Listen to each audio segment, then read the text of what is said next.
కార్తీక దీపోత్సవం కార్యక్రమాలని జరుపుకుంటూ ఉన్నాం. దీపమే బ్రహ్మ, దీపమే విష్ణువు, దీపమే అమ్మవారు, దీపమే అనంతమైనటువంటి పరబ్రహ్మ చైతన్య స్వరూపము.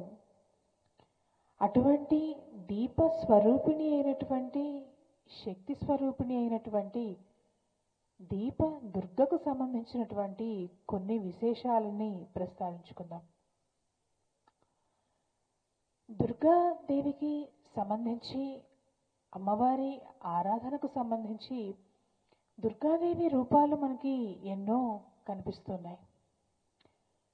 కనకదుర్గగా ఇంద్రకీలాద్రి మీద కొలువై ఉన్నటువంటి దేవత, అలాగే నవదుర్గలుగా అమ్మవారిని ఆరాధించేటువంటి విధానం, వనదుర్గగా అమ్మవారిని పూజించేటువంటి విధానం, ఇలా దుర్గాదేవి యొక్క వివిధ రూపాలని పూజించేటువంటి విధానాన్ని, అర్చన విధానాన్ని, వివిధమైనటువంటి మంత్రాలు మనకి దుర్గాదేవికి సంబంధించినటువంటి తంత్రంలో మనకి కనిపిస్తూ ఉన్నాయి. ఆ రూపాలలో అమ్మవారు తొందరగా అనుగ్రహించే రూపం ఏమిటి?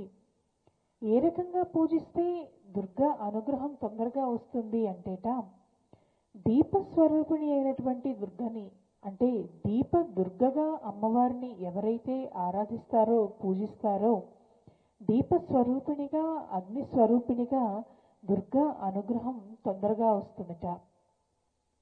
దుర్గా సూక్తంలో కూడా అమ్మవారి గురించి చెప్తూ ఆమెని అగ్ని వర్ణంతో ఉన్నటువంటి దేవతగా చెప్పారు. తాం అగ్నివర్ణాం తపసా జ్వలంతిం వైరోచనీం కర్మఫలేషు జుష్టాం దుర్గాదేవీం శరణమహం ప్రపద్యే సుతర శిఖరసే నమః అని చెప్తూ, ఎవరైతే దుర్గ కోసం తపిస్తారో, దుర్గాదేవి కోసం తపస్సు చేస్తారో వాళ్ళకి అమ్మవారు అగ్ని వర్ణంతో జ్వలించేటువంటి స్వరూపంగా కనిపిస్తుందిట, అనుగ్రహిస్తుందిట. వైరోచని స్వరూపిణిగా సమస్తమైనటువంటి కర్మలను అగ్ని స్వరూపిణి అయినటువంటి దుర్గా దహించి వేస్తుందిట. ఆమె అగ్ని వర్ణంతోటే కాదు, అగ్ని స్వరూపంతో కూడా ప్రకాశించేటువంటి దేవత. అందుకని ఎవరైతే దీపాన్ని వెలిగించి అందులో దుర్గను ఆవాహన చేసి, దీప దుర్గ అనేటువంటి మంత్రం కూడా మనకి మంత్రశాస్త్రంలో కనిపిస్తూ ఉన్నది, ఆ దీప దుర్గ మంత్ర సాధన చేస్తారో వాళ్లను దుర్గా దీపస్వరూపిణిగా తొందరగా అనుగ్రహిస్తుందిట. ఒక దుర్గా మంత్రమే కాదు, ఈ దీప మంత్రాలు, దీప దేవతా సాధనలు ఏవైనా సరే చేసేటప్పుడు దీపాన్ని వెలిగించి, దీపాన్ని దేవతగా భావించి నమస్కరించి, ఆ దీపం సన్నిధిలో గనక మనం సాధన చేస్తే దీప స్వరూపంలో ఉన్నటువంటి దేవత తొందరగా మనల్ని అనుగ్రహిస్తుందిట. విశేషించి దీప దుర్గకు సంబంధించినటువంటి విశేషాలు మరెన్నో మనకి కనిపిస్తూ ఉన్నాయి.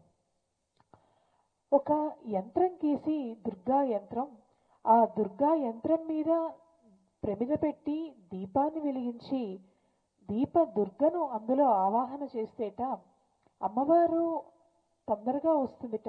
ఎందుకంటే యంత్రము, యంత్రం మీద ఉన్నటువంటి దీపము, అందులో ఉన్నటువంటి ప్రవేశించటానికి అగ్ని స్వరూపిణిగా దేవత తొందరగా అనుగ్రహిస్తుందిట. ఆ దేవి ముందు సాధన చేస్తూ ఉంటే తొందరగా మంత్రసిద్ధి లభిస్తుందిట. మరింత ముందుకు వెళ్తే సాధనలో దీపస్వరూపంలో ఉన్నటువంటి దుర్గా మనం ఏదైనా ఒక ప్రశ్న వేస్తే దానికి సమాధానం కూడా చెబుతుందిట. కాంతి పెద్దగా పెరగటం, లేదా ఒకవేళ ఏదైనా కొంత కష్టంతో ఆ పని ఏదైనా అయ్యేటట్లయితే కాంతి కొంచెం తగ్గటం, ఇటువంటి సంకేతాలతోటి దుర్గాదేవి సమాధానాలు కూడా చెబుతుంది అని చెప్పి మనకి దీపతంత్రం చెప్తూ ఉన్నది. అంతేకాదు, దీపాన్ని గనక ఉపయోగించి సాధనలు చేస్తే సాధనా మార్గంలో తొందరగా ముందుకు వెళ్తూ ఉంటాంట. దీప దుర్గని ఆరాధించి దేవతా అనుగ్రహం సంపాదించి ఆమె అనుగ్రహంతో యంత్ర సాధనతో ముందుకు వెళ్ళడంతో పాటుగా త్రాటకం అనొక పద్ధతి కనిపిస్తున్నది ధ్యాన సాధనలో.